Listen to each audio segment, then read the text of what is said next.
آج بہت کچھ کہنے کو ہے، لیکن اس کا آغاز ہم کرتے ہیں ایک ایسے قصے سے جو ضمناً میں نے آپ کے سامنے پہلے بھی بیان کیا ہے، لیکن اس کو دہرانے کی ضرورت ہے تفصیل کے ساتھ۔ ایک منا تھا، اس منع نے کتاب لکھنی چاہیے۔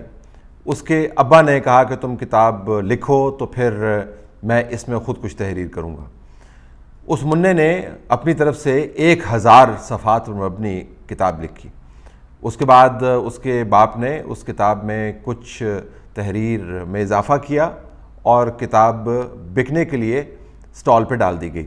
ایک سادہ لو شخص وہاں سے گزرا، اس نے اس کتاب کی قیمت دیکھی، قیمت بہت زیادہ تھی، اس کی جیب پر بھاری تھی، پھر بھی اس نے منع کے کارنامے کی شہ سرخی کے نیچے بکنے والی یہ کتاب خرید لی اور اس کے بعد اس نے اوراق پلٹنے شروع کر دیے۔ ہر صفحہ اس کو مکمل طور پر کوڑا ملا اور اس طرح کورے صفحوں کی تعداد بڑھتے بڑھتے 999 ہوگی۔ 1000ویں صفحے کے اوپر اس نے ایک تحریر پڑھی جو منع کے ابا کی طرف سے لکھی ہوئی تھی۔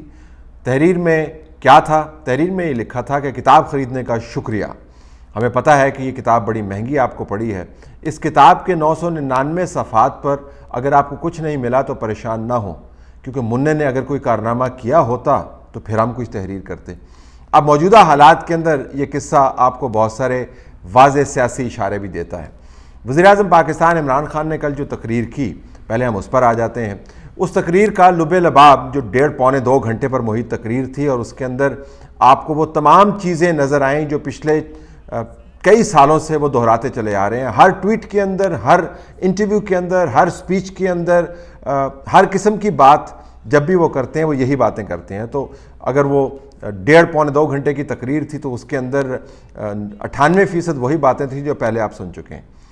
جو وہ کر سکتے تھے بات 5 منٹ میں اور قوم کا وقت بچا سکتے تھے، وہ یہ کہ ایک بین الاقوامی سازش ہو رہی ہے ان کے خلاف، جس کے اندر مقامی کردار بھی موجود ہیں، اور کرداروں کی انہوں نے وضاحت نہیں کی کہ وہ کردار سیاسی ہیں یا غیر سیاسی ہیں، کرداروں کا ذکر انہوں نے کیا۔ وہ کردار بھی موجود ہیں اور بیرونی پیسہ بھی موجود ہے، اور اپنے آپ کو انہوں نے ذوالفقار علی بھٹو کے ساتھ ملاتے ہوئے کہا کہ جس طرح ذوالفقار علی بھٹو کی حکومت ختم کر دی گئی، ان کو تختہ دار پر لٹکا دیا گیا، ویسے ہی ان کے ساتھ بھی حالات بنائے جا رہے ہیں۔ ماننا ان کا یہ تھا کہ بین الاقوامی قوتیں جو ہیں، جس کے اندر ظاہر ہے پھر واشنگٹن ہوگا، جس کے اندر یورپ ہوگا، اور کون ہو سکتا ہے، کیونکہ چین اور رشیا کے ساتھ تو بڑے اچھے تعلقات ہیں، ہندوستان کے ساتھ بھی وہ تعلقات اچھے بنانا چاہتے ہیں، لیکن کبھی کبھار مودی کو در رسید کر دیتے ہیں بوقت ضرورت، ویسے حالات وہ ٹھیک رکھنا چاہتے ہیں۔ تو واشنگٹن ہوگا، لندن بھی ہو سکتا ہے، لیکن لندن سے ان کے خصوصی تعلقات ہیں، اس کا نام وہ نہیں لیں گے، تو واشنگٹن اور یورپ ہوگا۔ یہ مل کر پاکستانی کرداروں کو استعمال کرتے ہوئے ان کی حکومت کو گرانا چاہتے ہیں، اور اس بین الاقوامی سازش کے نتیجے میں جو حالات پاکستان کے خراب ہوں گے اس سے وہ اور ان کے سپورٹرز مل کر مقابلہ کریں گے۔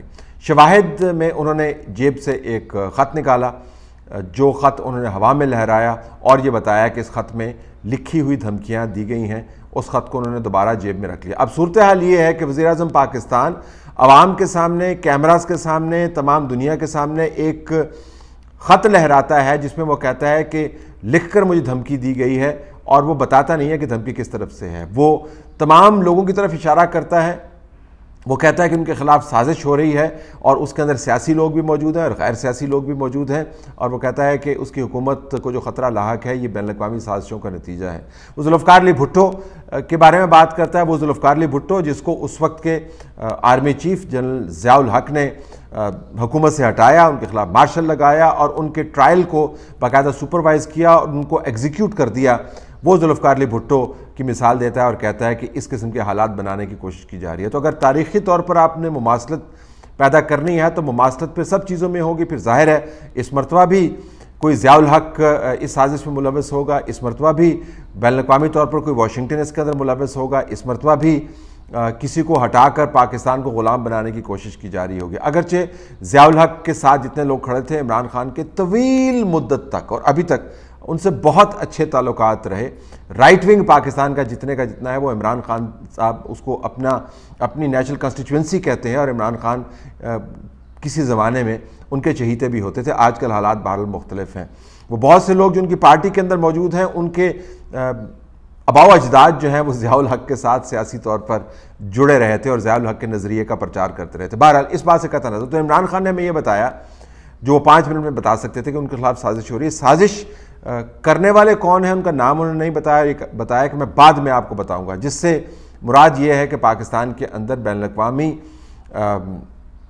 اعلی کار جو ہیں وہ موجود ہیں, اور وہ اعلی کار صرف سیاسی نہیں ہیں, کیونکہ اگر سیاسی ہوتے تو عمران خان ضرور ان کا نام لیتے. وہ فضل الرحمان کا نام لینے سے نہیں چوکتے, وہ بلاول بھٹو زرداری کا نام لینے سے نہیں چوکتے, وہ نواز شریف کا نام لینے سے نہیں چوکتے, اگرچہ وہ نام ایسے ہی لیتے ہیں کہ جو جس طرح آپ گلی محلے کے اندر لڑائی کرنے والے چھوٹے چھوٹے بچے جو ہیں ایک دوسرے کو عجیب و غریب ناموں سے پکارتے ہیں. کسی کو وہ گونگلو کہتے ہیں, کسی کو وہ روندو کہتے ہیں, کسی کو وہ ڈیزل کہتے ہیں, کسی کو وہ بیماری کہتے ہیں. یعنی بیماری, گونگلو, ڈیزل, یہ باتیں وہ کرتے ہیں اور وہ نام لیتے ہیں. تو اگر سیاسی لوگ ملوث ہوتے اس خط کے اندر, ان کے نام ہوتے تو یقیناً وہ ان کا نام لیتے, لیکن چونکہ دوسرے لوگ ملوث ہیں تو انہوں نے پیغام دوسرے لوگوں کے لیے چھوڑ دیا ہے, جو ضیاء الحق ٹائپ قسم کی انوائرمنٹ بنانا چاہتے ہیں ان کے لیے, کہ میں وقت آنے پر آپ کو بتاؤں گا. اب یہ کون سی بین الاقوامی سازش ہے جو سازشیوں نے تحریر کے ذریعے وزیر اعظم عمران خان تک پہنچا دی؟ یعنی کمال سازش ہے کہ وہ لکھ کے کہہ رہے ہیں کہ ہم آپ کے خلاف سازش کر رہے ہیں تاکہ آپ پبلک کے سامنے جائیں اور ان کو بتا دیں, اور 3 مہینے سے وہ کہتے ہیں کہ یہ سازش ہو رہی ہے. عجیب و غریب سازش ہے کہ اس کا اثر جو ہے آپ کو کسی اور جگہ پر نظر نہیں آیا, اس کی بحث کسی اور جگہ پر نظر نہیں آئی. اس کے بارے میں نہ آرمی چیف نے بات کی, نہ D G I S I نے بات کی, نہ D G I S P R نے بات کی.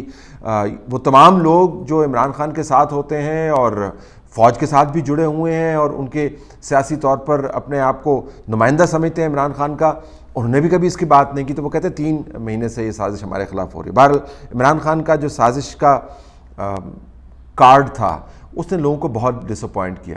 عمران خان کے ایک قریبی شخص نے خود ہی جملہ بولا کہ سب سے بڑا سرپرائز یہ تھا کہ عمران خان کے پاس کوئی سرپرائز نہیں تھا.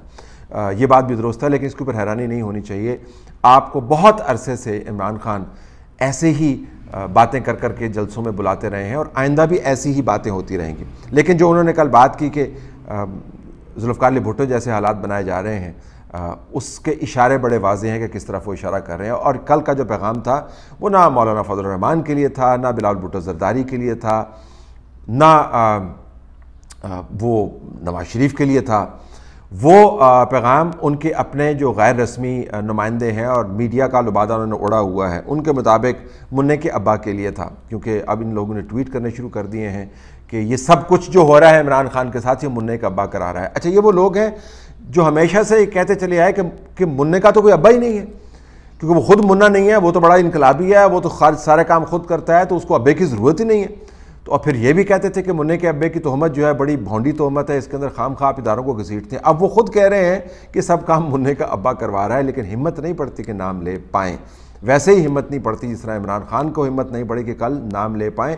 یہ انہوں نے بتا دیا کہ بعد میں پھر سوشل میڈیا کے ذریعے, جس کا بار بار وہ تذکرہ کر رہے تھے, پیغام پھیلاؤں گا اور یہ حالات تبدیل ہو گئے ہیں. تو انہوں نے واضح انداز سے بتایا کہ سازش ان کے خیال میں کون کر رہا ہے.